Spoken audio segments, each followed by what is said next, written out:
Jika orang diberikan ujian oleh Allah Subhanahu wa Ta'ala itu, maka manusia itu ada dua tipe. Ada manusia yang berkeluh kesah dengan ujian, ada manusia yang bersabar atas ujian. Dan orang yang bersabar ini juga bermacam-macam bentuknya. Ada yang sabar dengan pasrah, ada yang sabar justru dengan memperbaiki diri. Dia bersabar sambil memperbaiki dirinya, karena dia sadar tidak ada masalah yang menimpanya kecuali ada yang salah dalam dirinya. Tidak ada musibah yang menimpa dia kecuali ada sesuatu yang dia lakukan yang mungkin bukan kebaikan, yang mungkin dosa. Sehingga selain bersabar, sembari bersabar dia mencoba untuk mengevaluasi, memperbaiki diri. Dan ini adalah model orang yang sabar yang paling baik. Sedangkan yang mengeluh juga macam-macam. Ada yang mengeluhkan masalah, ada yang mencari kambing hitam, menyalahkan temannya. Kayak misalnya dia gak lulus satu mata kuliah atau nilainya jelek, dia nyalahin teman kos-kosannya gara-gara teman kos-kosannya ngajak dia main terus misalnya. Padahal itu kan pilihan ya, dia bisa menerima, bisa menolak. Bisa nyalahin mantannya, nih gara-gara saya diputusin, saya nilainya jadi jelek. Ya salah juga sih.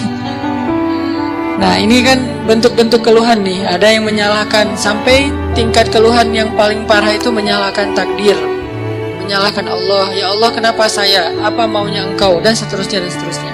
Nah malam ini kita akan bahas angle orang yang ketika diuji oleh Allah bersabar, dan juga sambil bersabar dia mencoba untuk memperbaiki diri.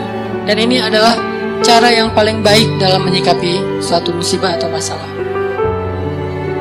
Cara yang paling elegan dan cara yang paling bijak, cara yang paling disukai Allah ketika kita mendapatkan masalah itu justru kita mencari tahu apa salah kita. Walaupun masalahnya bukan dengan keadaan. Kalau menyalahkan keadaan kan susah. Masalahnya kadang dengan orang lain. Orang mencela kita, orang berkata-kata tidak baik kepada kita. Ya memang salah dia, tapi tidak akan menimpa ucapan itu kepada kita kecuali memang ada sesuatu yang terjadi dalam diri kita. Ada sesuatu dosa yang pernah kita lakukan. Nah ini namanya belajar bersabar sambil mengevaluasi diri. Bahasa fikihnya muhasabah diri. Menghitung-hitung apa kesalahan dalam diri kita. Nah, kita akan bahas tentang ini, gimana caranya kita menghadapi masalah, menghadapi satu musibah, menghadapi satu kejadian yang tidak enak dengan sabar, tapi nggak sekedar pasif, nggak sekedar mengatakan innalillah wa inna ilaihi rajiun, nggak hanya sekedar mengatakan hasbiyallah wa ni'mal wakil, nggak hanya sekedar merasa ini adalah cara Allah untuk menaikkan derajat saya. Kadang kalau hanya kegeeran kayak gini nih, kita jadi nggak pernah menjadi lebih baik. Kan ada orang ketika diuji oleh Allah, boleh sih merasa bahwa ini cara Allah menaikkan derajat saya. Tapi kalau hanya kayak gini doang, rasa-rasanya kita terlalu kegeeran. Dan kalau terlalu kegeeran, kita nggak punya dorongan untuk memperbaiki diri. Kalau saya lebih suka angle-nya, kalau orang lain yang kena musibah, kita bilang itu untuk mengangkat derajat dia. Kalau kita yang kena musibah, kita bilang ini karena dosa-dosa saya. Angle kayak gitu tuh lebih enak, lebih produktif. Daripada dibalik, giliran kita yang kena musibah, kita bilang emang Allah tuh yang pengen ngangkat derajat saya, makanya dikasih musibah. Agak GR ya. Giliran orang lain kena musibah, lo sih banyak dosa. Nah ini nih, sering ada judgement kalau orang lain. Coba dibalik, judgementnya ke diri sendiri, ke orang lain tuh husnuzon. Ini lebih enak nih. Makanya hadis-hadis penyebab terjadinya musibah itu kan banyak. Coba kita pilih beberapa hadis, satu kita berikan untuk menilai orang lain, yang lain kita ambil untuk menilai diri kita. Nah ini beda nih standarnya. Kayak tadi, kalau orang lain yang kena musibah, kita husnuzon, Allah lagi pengen dekat sama dia. Kita husnuzon, Allah pengen menggugurkan dosa-dosa dia. Kita husnuzon, Allah pengen mengangkat derajat dia. Kita husnuzon, emang orang yang paling dicintai Allah tuh biasanya dikasih banyak ujian. Gitu husnuzonnya. Kalau orang lain yang kena masalah atau musibah, jangan tuh kan. Saya bilang juga apa, itu gara-gara dia dulu zalim sama saya, sekarang dibalas sama Allah. Jangan gitu. Jangan kegeeran bahwa itu kayak karma ya, gara-gara dia pernah nyakitin kita, sekarang dibalas sama Allah. Belum tentu juga kayak gitu. Kegeeran kita tuh kadang-kadang bikin kita jadi nggak pernah belajar, merasa udah baik, walaupun dalam kondisi yang paling sulit juga merasa udah baik. Begitu dikasih musibah, wah Allah kangen sama saya nih. Harusnya ke orang lain kayak gitu tuh. Begitu dikasih musibah, wah Allah pengen menghapus dosa-dosa saya. Bagus, nggak salah. Cuman kalau keseringan, ini namanya GR. Nggak tahu proporsional nggak kalau kayak gini terus. Harusnya jangan hanya ini, diutuhkan juga dengan satu angle lain, yaitu angle, oh saya ada salah, oh saya ada dosa, oh saya ada yang keliru. Makanya datang musibah itu tidak akan terjadi musibah kepada saya kecuali karena kesalahan saya sendiri. Kan hadis qudsinya kayak gitu. Hadis qudsi kalimat salah satu dari kalimat hadis qudsi yang panjang. Hadisnya itu panjang banget, satu halaman. Salah satu kalimatnya tuh Allah bilang, hadis qudsi itu kan Allah yang ngomong ya. Cuman captionnya dari Nabi. Gagasannya dari Allah, captionnya dari Nabi. Kalau Quran, gagasan dan captionnya dari Allah. Kalau hadis, gagasan dan captionnya itu dari Nabi. Nah, Allah bilang, kalau kalian dapat masalah, kalau kalian dapat nikmat, janganlah kalian memuji kecuali aku. Kalau kalian mendapatkan musibah, janganlah kalian menyalahkan kecuali diri kalian sendiri. Jadi kalau kita dapat nikmat, jangan muji diri. Gua emang ya gini lah. Kita sering kalau ke diri itu yang enak-enak aja diambil. Kalau misalnya orang lain, itu mah kebetulan doang misalnya. Kalau giliran kita, ya ini memang saya emang kayak gini orangnya, bukan sombong ya. Nah ini artinya kita terlalu sering kegeeran.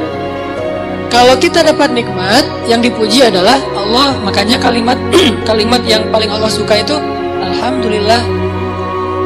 Itu kalimat yang paling Allah suka. Kita memuji Allah kalau kita dapat nikmat. Kita bilang, hadza min fadli rabbi. Ini anugerah dari Allah, ini hadiah dari Allah, ini kebaikan dari Allah, ini karena Allah ngasih, dan seterusnya dan seterusnya. Jadi yang dipuji itu Allah. Wa amma bi ni'mati rabbika fahaddits, itu membicarakan nikmat Allah. Bukan membicarakan kehebatan diri kita. Tapi kalau diberikan musibah, jangan kita menyalahkan siapapun kecuali diri kita sendiri. Nah ini salah satu angle yang dibangun lewat hadis qudsi. Walaupun kadang bisa kita secara realistis melihat kesalahan orang lain. Untuk apa? Bukan untuk mengkambing hitamkan dia. Kalau emang dia salah, bukan untuk mengkambing hitamkan. Untuk apa? Untuk menghindar, untuk waspada, jangan sampai kita jadi korban dia lagi untuk kesekian kalinya. Kayak ada orang yang zalim, gara-gara kezaliman dia akhirnya kita kena batunya nih. Ada orang yang dalam satu tim misalnya nggak jujur, akhirnya kita kehilangan satu proyek, satu usaha kita tuh bangkrut gara-gara dia nggak jujur. Memang dia yang salah. Salah satu yang salah itu adalah dia. Dan kita akui bahwa itu kesalahan dia, tapi bukan untuk mengkambing hitamkan dia. Kalau nggak karena kamu tuh nggak ada masalah ini, enggak. Dia bukan satu-satunya, salah satunya. Karena kalau kita nggak punya dosa, mungkin kesalahan dia hanya akan menimpa dia saja. Tapi karena kita juga punya dosa, akhirnya kesalahan dia juga menimpa kita.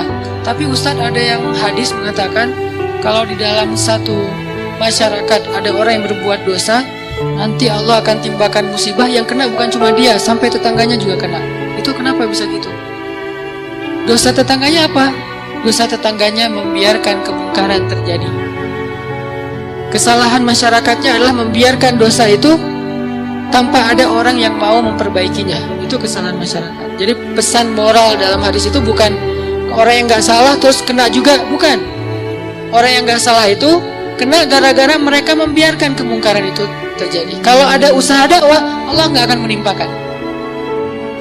Kalau ada nabi, kalau ada dai, kalau ada ulama yang berdakwah untuk mencegah kemungkaran di situ, maka Allah tidak akan menimpakan musibah itu kepada mereka. Kenapa? Masih ada dai.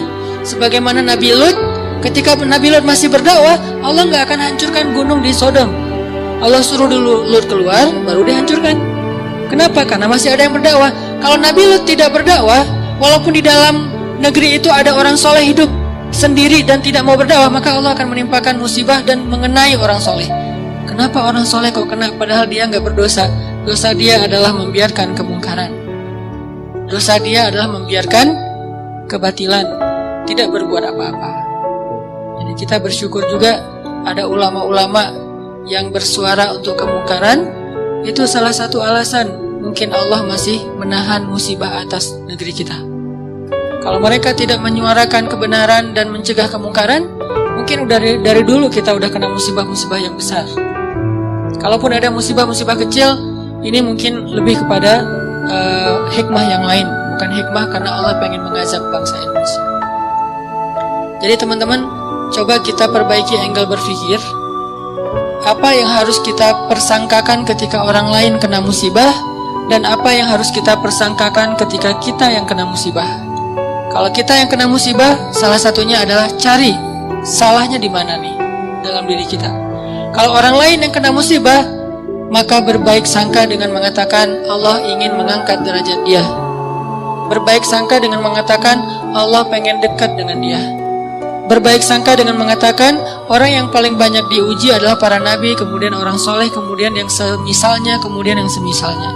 Berbaik sangka dengan mengatakan Allah pengen menggugurkan dosa-dosa dia, sehingga kita nggak pernah menjudge orang lain dan tidak sibuk dengan kesalahan-kesalahan orang lain. Karena pernah saya kena musibah, misalnya motor saya hilang.